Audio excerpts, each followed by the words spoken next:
Oh shoot! Pause. So I added the Scorched Sentry boss to Minecraft. When I saw the Warden's new Sonic Boom attack, I thought to myself, out of the 3 boss mobs in Minecraft, only one of them requires terrain manipulation, that being the Ender Dragon with its caged end crystals. And you may think this is okay, but you have to remember that Minecraft is a sandbox game. So I set out to code a new Minecraft boss that would encourage players to modify the terrain and not punish them. I set a goal to complete this in 1 week. Think I'll succeed? Stick around to find out. The first thing I started working on is this new model and texture, as you can see here. And no, we are not adding colored slime blocks to the game. Sorry, mumbo jumbo, but this is just a good start. Alright, now it resembles a jellyfish, which is the look we're going for. You may see here that the texture is not working, so I'm going to have to fix that.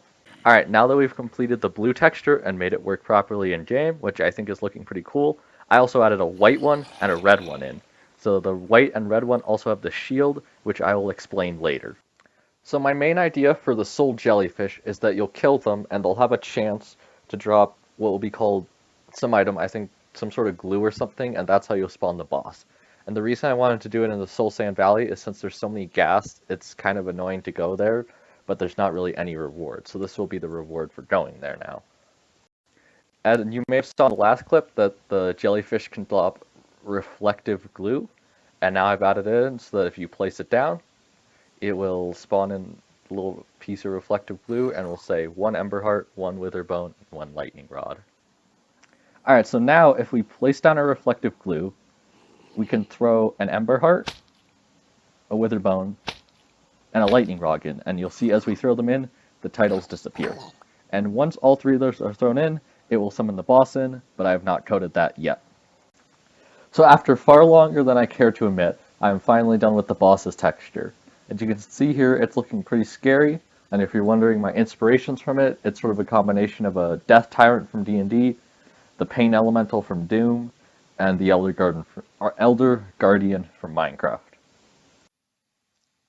And I forgot to mention this, but wither bones are dropped from wither skeletons. After a little bit of work, I've added in a summoning animation for the boss. So if we place down our reflective glue, we can throw in 1 lightning rod, 1 wither bone, and 1 ember heart, and then we'll get this lock camera as the reflective glue floats up, and after a little bit,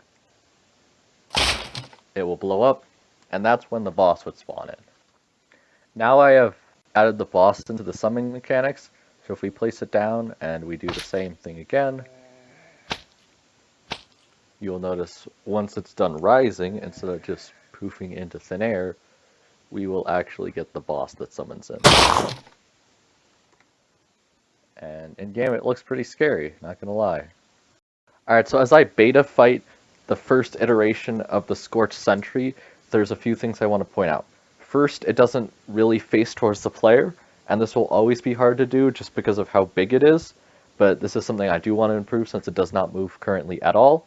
Also, another thing is it keeps flying into the ground, which is very annoying, and it keeps suffocating itself to death, which is not good for the boss fight. And then finally, there is no other ambient particle effects or boss bar or any of that stuff, and that's simply because I've not added that yet. Alright, so now I have fixed a few bugs with the Scorched Sentry. So you can see he has a boss bar, and another cosmetic thing is his magma hands or whatever you want to call them have little smoke particles. But the main thing should be that he won't fly underground, and he can somewhat track you if you start to move around. And if we, there we go. And you can see the boss bar updates. Alright, so there's one thing I want to show you. So if you summon in the boss, if you notice when the boss is summoned in, he'll spawn in one of these active jellyfish, and I have 2 other active jellyfish here. And these are different from the ones that you find in a Soul Sand Valley, since these will impact the boss fight. So, the active jellyfish will face towards the nearest jellyfish that is also active. So if we look, we can see this one is facing towards this one faces towards this one, and that one faces towards that one. And if there's only one active jellyfish in the area, it will face towards you. And also, one thing I forgot to mention is if we kill the Scorched Sentry, it will destroy all nearby jellyfish. Another thing I added is I added these passive tags for the jellyfish. So you can see the white jellyfish are passive, and these jellyfish will not face towards them. But if we tag Eddie remove, we remove passive, you'll see they will face back towards each other. Alright, now I've started working on the functions for a laser, and how the laser will work is if I show you a demo type by saying function legend create laser, you'll see it will fly towards one of the jellyfish, and it'll hit them, and then it'll gain a boost of speed, and each time it hits one, it's going to get faster and faster until it comes directly back at us. So if I summon in the laser now, I gave it two new features. One where if it collides with a block, it is instantly destroyed, and the other one is if it collides with the player, it will blow up and do a lot of damage. So if we watch here, it's going to fly at me, and there we go, I took a little bit of damage. Alright, so I buffed the move speed of the laser a little bit, but the main thing I did is when it hits you, when you're on the ground, you will bleed out, and this makes the laser very deadly. Alright, so now you can see when the boss spawns in, he has this jellyfish, and after 10 seconds he'll shoot a laser. Yep, see? He can shoot lasers now. The final boss feature I've added is, if you notice here, this boss bar has 6 pegs. So if we hit him, so you can see right now there's one jellyfish. So if we deal some damage to him, you can hear that noise and he'll spawn in a second one. So each time you do a 6th of his health bar, he'll spawn in another jellyfish. And now for the drops of the Scorched Sentry. So when you kill the Scorched Sentry, you'll get 2 items. The first one being the Infernal Enchiridion, and this has no uses yet, but I will add it in a future update. And the other item is the Ring of Scorched Jellyfish.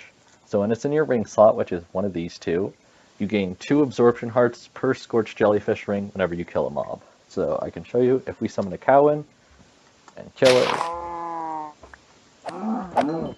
Nothing out of the normal happens. But if we summon a cow and put one of these rings in, you see we get 2 absorption hearts right here. And if we put a second one in, we can do it again, and we'll get 4. Alright, now that we have completed all the features, I'm going to show you how to fight the boss and what gear I would recommend to fight this boss with. Alright, so for this boss fight, I would recommend having diamond gear, another right sword, bow, some arrows, a pickaxe, and some cobblestone, and then some bread.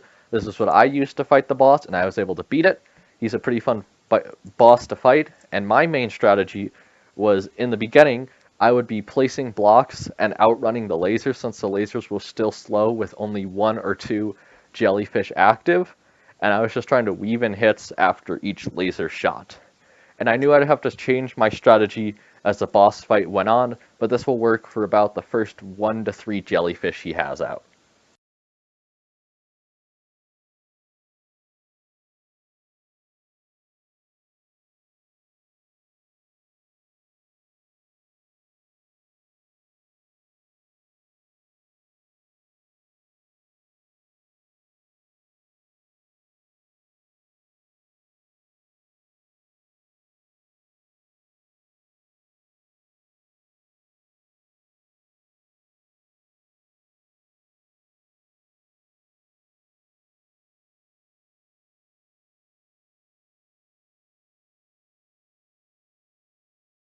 Halfway dead.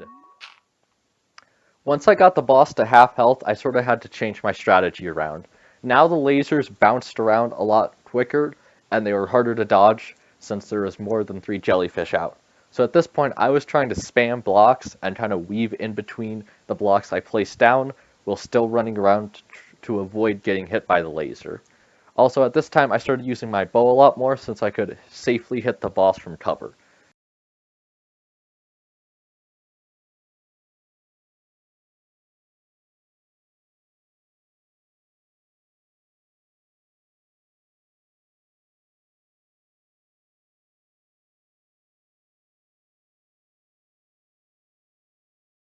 Let's go! Yes! Now you may be wondering, how do I get the Ember Heart item used to summon in the Scorched Sentry? You never showed that off in the video. My answer for this is click on this video. I will show you how to fight the Starved boss, and the Starved boss drops the Ember Heart. So if you want to know how to get the Ember Heart, click on this video here.